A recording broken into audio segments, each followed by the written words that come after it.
Let's talk about the Second Amendment because people keep pretending it's about a hobby. It's not. It's about power. And it is about who ultimately owns this country, the government or the people. Yesterday, we talked about the First Amendment, the one that says government doesn't get to police your mouth, your church, or your printing press. Today is part two. The First Amendment is the warning label. The Second Amendment is the circuit breaker. Because the founders understood something our trust the experts crowd conveniently forgets. If rights come from government, then rights are just privileges with a dress code. Now let me make this plain. The Second Amendment isn't a gift from Washington. It's a restriction on Washington. It's not saying, here, citizens, we're granting you a hobby. It's saying, government, keep your hands off what the people already have. And the whole point is the security of a free state, not the security of a comfortable state, not the security of a we'll get around to your rights after the next crisis state, a free state. Now here's the part the left always pretends not to understand. They love to play dumb with one phrase, a well-regulated militia. They act like well-regulated means government-controlled. No. In the founders' world, well-regulated meant well-ordered, disciplined, functional, not registered, tracked, and permission slipped by the same people you might need protection from. And militia wasn't the military. It was the body of the people, free citizens, which is exactly why the founders feared standing armies. Because a standing army is what tyrants use when they don't trust the people. So the Second Amendment is basically the founders saying this. We just fought a revolution. We're not doing this again where the government is armed and the people are helpless. Now let's talk about the part that makes polite society clutch pearls. The Second Amendment is the right of revolution manifest. It is the just-in-case amendment. Just in case the first one doesn't work. Just in case the courts fail. Just in case the press gets captured. Just in case the government decides your rights are a threat to public safety. The Declaration of Independence literally says if government becomes destructive, the people have the right to alter or abolish it. So yes, the Second Amendment is a final check, not because Americans are itching for chaos, because Americans are supposed to be allergic to tyranny. Now let me tie this to something most people have lived through. Let's talk about how institutions train kids to surrender their right to self-defense before they're even old enough to vote. I watched this as a teacher, and it made me crazy. A bully doesn't fear a suspension. They're used to it. It's a badge. It's a break. But the good kid has something to lose. Grades, scholarships, sports, reputation. So when a bully attacks, the system tells the victim to run to yard duty. And if they don't, they get punished too. Because the paperwork says mutual battery.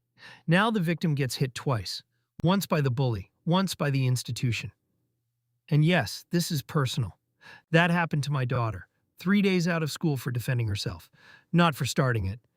For stopping it. And here's the lesson that policy teaches. Self-defense is not a right. It is a privilege. And the institution can revoke it whenever it wants. That is permission slip politics in miniature. And it is the same mindset behind the modern attack on the Second Amendment. Treat self-defense as suspicious. Treat resistance as the real crime. And then tell people to trust the system, even when the system is slow, even when the system is inconsistent, even when the system punishes the victim. Now, where does Trump fit in? This is where I'm going to annoy everybody equally. Trump's biggest Second Amendment impact wasn't a viral speech. It was procedure. Because in America, rights live or die in courtrooms. So when Trump said promises made, promises kept, one of the biggest kept items was judges. Judges who read the Bill of Rights like the founders wrote it, as limits on government. Not as suggestions. Not as we'll balance your rights against the feelings of bureaucrats. And here's the larger connection. The Second Amendment is about decentralizing power. It is about the people being the ultimate backstop. Trump's whole posture, love him or hate him, was sovereignty and enforcement, borders, law, order, and that lines up with ordered freedom. Because freedom without order becomes chaos, and chaos is always the excuse for government to grab more power. So when Trump pushes enforcement, the point isn't because mean. The point is this: a nation that can't enforce laws can't protect rights, and a nation that can't protect rights isn't free. Now let's talk about how the left blocked him at every turn, and why it matters for the Bill of Rights. The left's favorite sport isn't debate, it isn't persuasion, it's delay. First, injunction warfare. Trump moves. They sprint to a friendly judge. Emergency injunction. Freeze it. Litigate forever. If you can't win the argument, you win by running out the clock. And notice the pattern. They do the same thing with the Second Amendment. They can't repeal it, so they try to regulate it into meaninglessness. Second, bureaucratic resistance.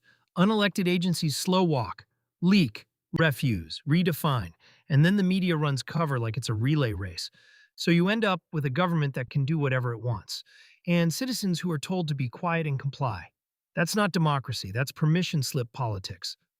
Third, redefinition tactics. This is the one you need to watch for in every single amendment. They change the meaning of words. Speech becomes harm. Due process becomes dangerous. Self-defense becomes vigilantism. And well-regulated becomes government-controlled. If they can redefine the language, they can redefine the right. So here's today's takeaway. The Bill of Rights is not a list of things government lets you do. It is a list of things government is forbidden to do.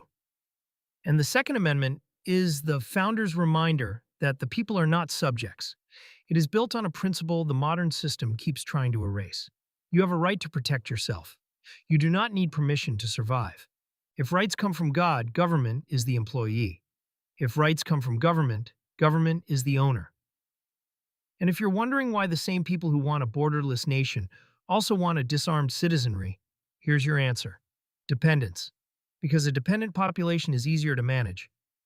All right, in the next installment, we're going to keep going through the Bill of Rights. And if you think the Third Amendment is boring, don't worry. I'm going to show you how it is, the blueprint for why the government never stops expanding once you let it in the house.